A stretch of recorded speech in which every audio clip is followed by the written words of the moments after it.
All right, I just pulled this out of the oven where it's proving. Honestly, it's rising way faster than it usually does. Normally I'd put it back in the oven after doing a coil fold for like another 2 hours. I may only put it in there for like 20 minutes and then do the next bit. But anyway, I'm gonna do another coil stretch, so I gotta get my hands wet. This is a very happy dough right now. See all the little air bubbles everywhere. And it is so soft. You get that coil going on, pull it apart, let it fall.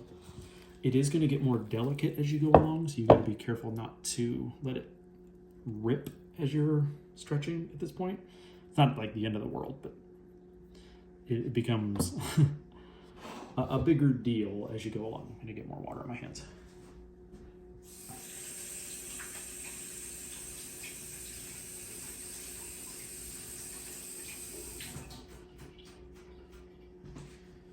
Okay, so another coil fold. This is about the most pillowy, soft dough I've made in a long time. You can see the giant air bubbles everywhere. That is all one giant air bubble. It is definitely proving and fermented and happy.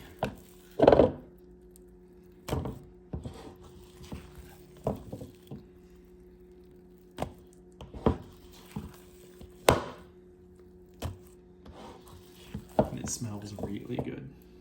But lots of nice little air bubbles in there. Normally at this point I would prove it for like another hour or 3. I'm probably only going to prove it like another 20 minutes. And then I'm going to cook it. Alright, anyway, thanks.